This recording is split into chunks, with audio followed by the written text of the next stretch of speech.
In this video, I'm going to take you through a step-by-step demonstration of how to use the Heaviside function to express piecewise continuous functions. For starters, we're going to look at functions with one point of discontinuity. So for instance, in this function, the left-hand side of the origin, the function is 0. And then from the origin to the right, it's e to the minus t. This one, on the other hand, the point of discontinuity is at pi on 2. So before we go on with the functions, let's just review the situation with the Heaviside function. So the Heaviside function is defined as 0 whenever t is less than 0. It's equal to 1 whenever t is 0 or bigger. So it's got a step at the point where this argument here vanishes. So graphically, it's going to look something like this. So it's 0 this side, and then it jumps to 1 this side. So because this distance is a 1, so the Heaviside function is also called the unit step function, so alternatively denoted like that. Now so generally, again, if the argument is t minus a, then this point of or rather the step is translated to the point where t is equal to a, so the point where this is equal to 0. So what happens then is that at the point A, you have your step on the left hand side of A, it's 0, and then on the right hand side of A, it is 1.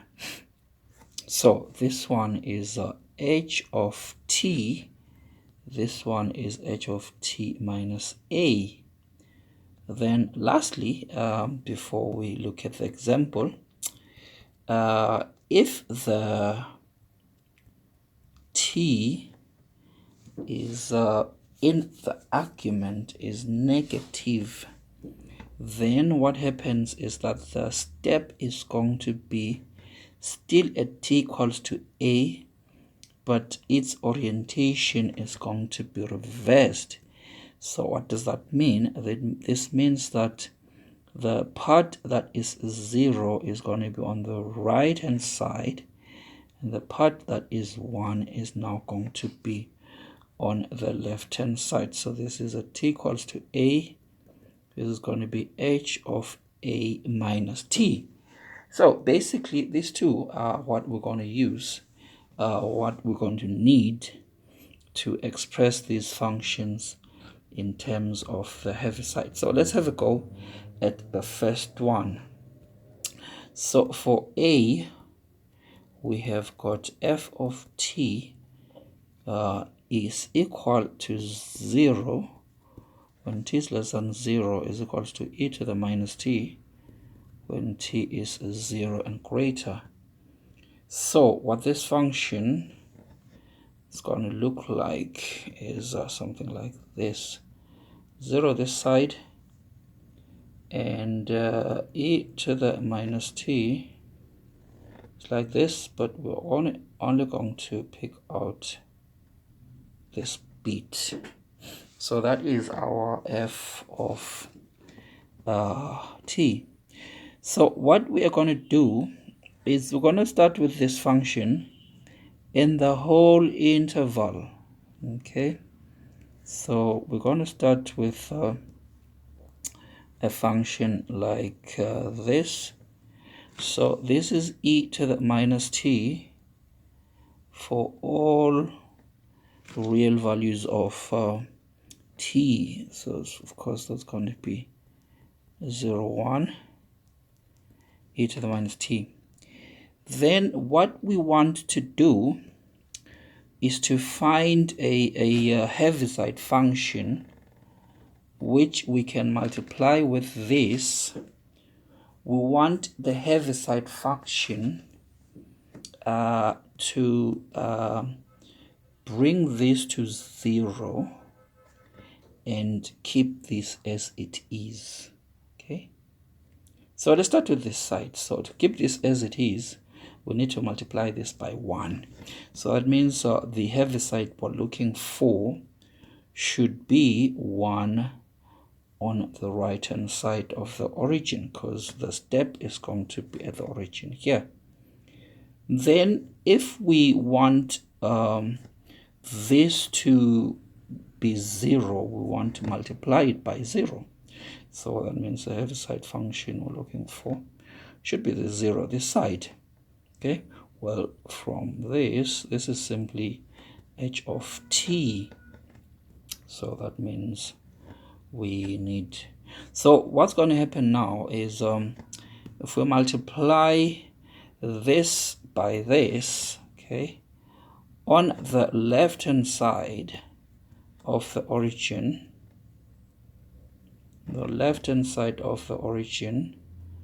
we are going to have this, which is 0, times whatever values we have here. So whatever values we have here times 0 is going to give us 0. So we're now multiplying those two. So this side is going to be 0. And then on the right hand side of the origin, whatever values of y are here times 1, we will maintain this graph. So this is what we're going to have now. So this is going to be e to the minus t times h of t. And so that is going to be our function, this one here, in terms of the Heaviside function. Okay, for the second example, we have sine t on the left of pi on 2. So we've got f of t is sine t on the left of pi on 2, 0 on the right of pi on 2. So what's happening this side this time is we've got a sine curve. Okay, it's a simple sketch. This is pi on 2. Okay, so we want to maintain the other one actually.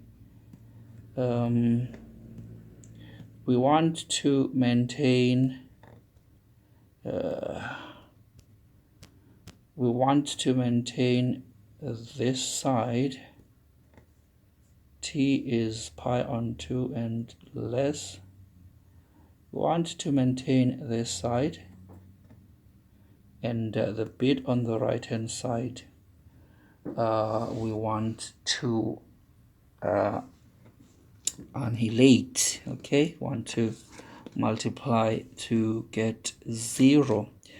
So using the procedure similar to what we did in the first question, so the bit that we want to maintain, we multiply by 1.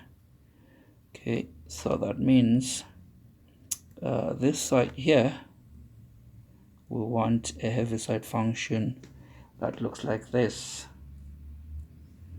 This bit we want to get to 0, so we multiply it by 0, so that means our Heaviside function this side must be 0.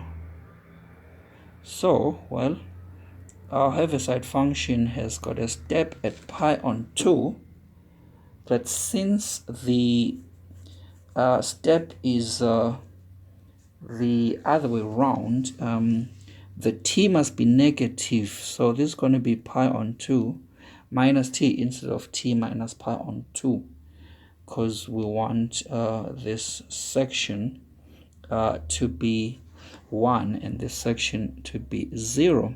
So when we multiply these two now, then we are going to get this setup, which is what we are looking for. So when we multiply those two, this is what is going to happen. So when we multiply those two, the bit on the left hand side, or on the right hand side, sorry, it's going to be 0, because it's going to be this times 0. Bit on the right hand side, 1 times this, we're just going to keep this function here. So we are going to have that function, which is basically what we are looking for. So that means f of t, which means f of t is going to be h of pi on 2 minus t times sine t. So that is going to be our function in terms of the Heaviside function. By the way, we strongly recommend that you have watched our video on the Heaviside function before you go on with this. Okay, so we're going to look at 2 more examples in the next video, but we're going to bring this one to an end now. And thank you for watching. We do of course implore you to subscribe to our channel and like the video. So in part 2 we're going to look at 2 more examples and then maybe give you one to try